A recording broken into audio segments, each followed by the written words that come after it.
How's everyone doing? Welcome back to this week's Facts on Real Estate and Mortgage Data. I heard and I've been seeing in the news that are we in a housing bubble right now? I think this is one of those good instances where we can reference our good friend Barry Habib Yes. and tell you that the media is not a public service. So it is very popular, right, to make bold statements and say we're in a housing crash.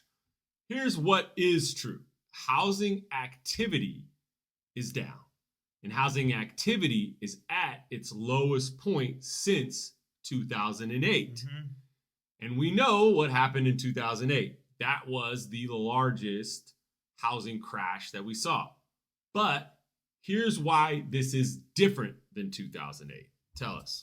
Yeah, so there's a couple things that are different. First off, affordability. It's pretty expensive to buy a house right now, and combine that with interest rates.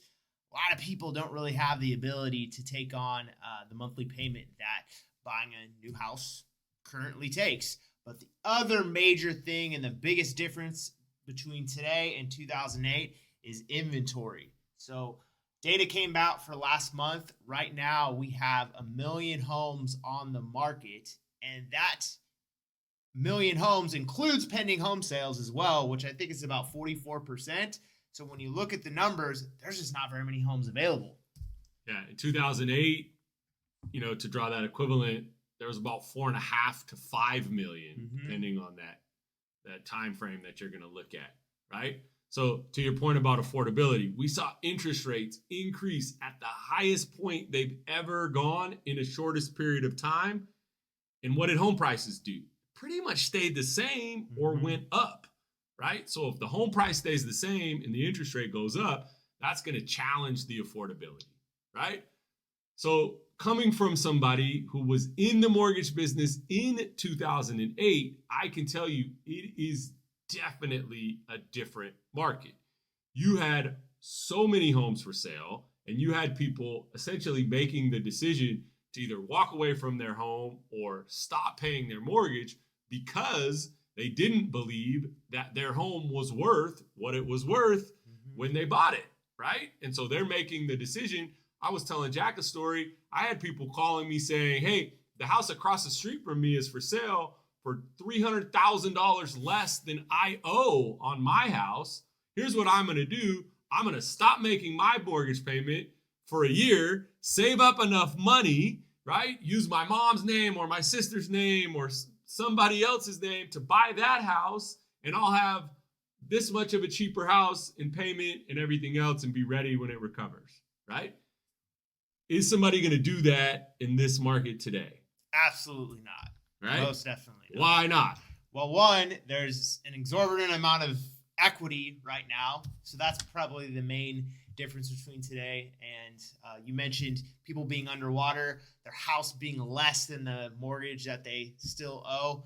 That is completely the opposite of today. I think the organization Black and I put out some data that, on average, most homes have $125,000 of usable equity to do a cash out refinance. So there's a lot of people have equity. So yeah, there is more equity in home loans today than ever before. So yes, nobody would ever walk away from money, right? They're not going to say, hey, I'm just going to stop making my mortgage payment when I could sell it and generate a profit. That's not going to happen. Number two is, okay, where are they going to go, right? It's not like before when they could just move across the street for cheaper. If somebody were going to leave their home today, they would have to have a place to go, right? Although that might be debatable in California, depending on what city you live in, because there seems to be tents everywhere. But that's going to be the other part here is the only thing that's going to eventually solve the inventory challenges that we have are going to have to be a reduction in interest. That's going to then lead people to be comfortable to that move up situation like we've talked about. Moral of the story today is pay attention to the clickbait headlines that are out there.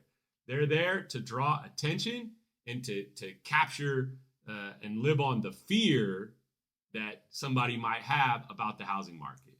But if you're interested in buying a house today, you still should, and you should get your information from a trusted source.